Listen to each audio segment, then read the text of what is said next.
So many important rules around traveling in Japan have actually changed recently. There's a major update to IC card, and some changes can affect how much your trip costs. And in Kyoto, there's also a new rule related to if you don't know about these changes, you could end up paying more or your sightseeing plans could fall apart. Hi, I'm Ikumi from Howzit Japan. We've guided over 1,000 travelers across Japan. And based on that experience, in this video, I'm gonna walk you through the latest updates anyone traveling to Japan should know about.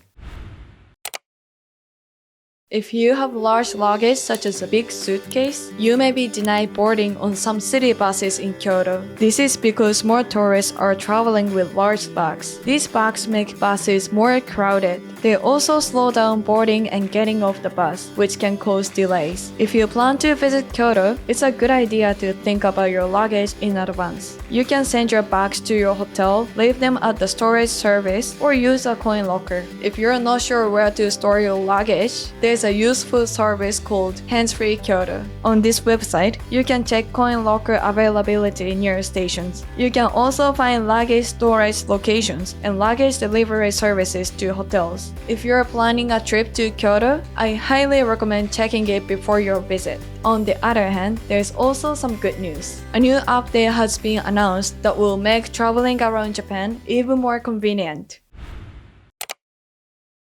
This may be a long-awaited update for Android users. Until now, Welcome Suica has mainly been available for iPhone users. However, JR East has announced plans to support Android devices in the future. Welcome Suica is a transportation IC card designed for international visitors. You can use it not only on trains and buses, but also at convenience stores, restaurants, and many other places across Japan. At the moment, JR East is aiming to support Galaxy smartphones sold outside Japan from 2027 and later. So it may still take some time before travelers can use this service, but the fact that Android support is moving forward is a big news. We'll keep you updated on this channel when more information becomes available. And now, there is another transportation card option that travelers should know about.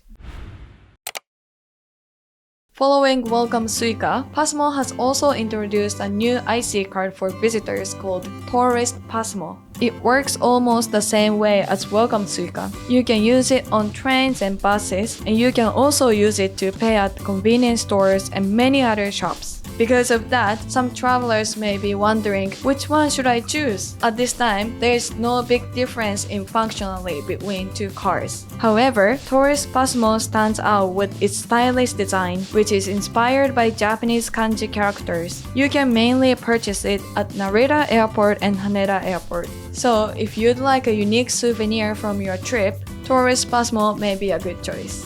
If you don't have a strong preference, there's no need to worry too much. Just choose whichever card you find first at the airport or station. And there is still one more transportation update you should know about. Booking a Shinkansen ticket may soon take as little as 1 minute. JR East plans to launch a new reservation service called JRE Go around this fall. With this service, you'll be able to book Shinkansen ticket without creating an account. The whole process can take as little as 1 minute. Another improvement is the train searching experience. Until now, only a limited number of trains appeared in the search result. With JRE Go, more trains on your selected route will be shown together, making it easier to find the train you want. The service will start with Shinkansen reservation. Supporting for limited express trains is also planned in the future. If you are planning to travel from Tokyo to other part of Japan using Shinkansen, this is something worth keeping an eye on. Unfortunately, not all travel updates make things easier. The tax you pay when you leave Japan has tripled. Starting on July 1st, 2026, Japan's departure tax increased from 1,000 yen to 3,000 yen. The departure tax is the fee that is collected when you leave Japan to another country. In most cases, it is included in the price of your airline tickets. So, if you are flying home after your trip to Japan, it will likely apply to you. you. However, there is one important exception. If you purchase your airline tickets on or before June 30th, 2026, the previous 1,000 yen tax still applies, even if you leave Japan after July 1st. If you are planning a trip to Japan, just keep in mind the cost of leaving the country is higher than before, and this isn't the only change that will affect your travel budget.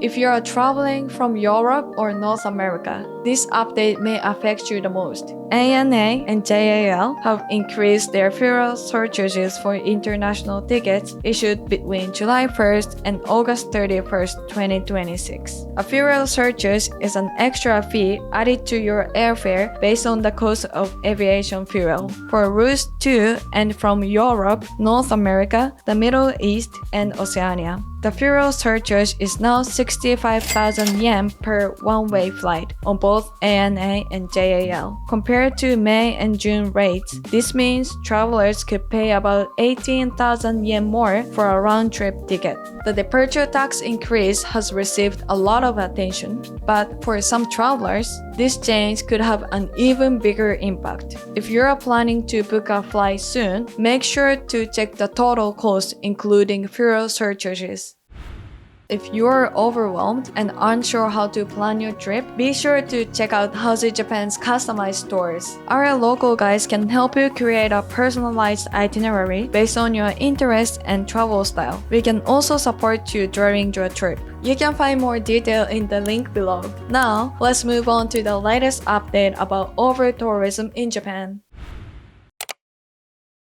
Mount Fuji is no longer a mountain you can climb casually. In 2026, climbing restrictions remain in place on the Yoshida Trail, the most popular route to the summit. If you plan to climb from Yoshida side, you must pay a 4,000 yen entrance fee. There are also entry restrictions. The gate is closed from 2 p.m. to 3 a.m., and the number of climbers is limited to 4,000 people per day. However, these restrictions do not apply to people staying overnight in a mountain hut. One thing you should pay special attention is the equipment check. At the 5th station, staff may check whether you have proper gear, including warm clothing, a separate rain jacket and rain pants, and suitable hiking shoes. If you don't have the required equipment, you may not be allowed to use the trail. Mount Fuji is not a spot that can be climbed safely in casual clothes. If you are planning to climb it, make sure to reserve in advance and check the latest rules before your trip. On the other hand, some new services have been introduced that actually make the travel more convenient to reduce over-tourism.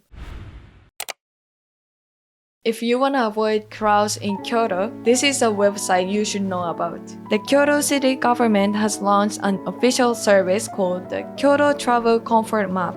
This website lets you check crowd levels at major tourist areas, including Arashiyama, Gion, and the Fushimi area. You can also see crowd forecast by time of the day and live camera footage. This makes it easy to check where the crowds are in real time. For example, you may be able to adjust your schedule and visit less crowded area first, making your trip more enjoyable. Over-tourism has become a major issue in Kyoto in recent years. To avoid spending your trip stuck in crowds, take advantage of useful tools like this and explore Kyoto more efficiently.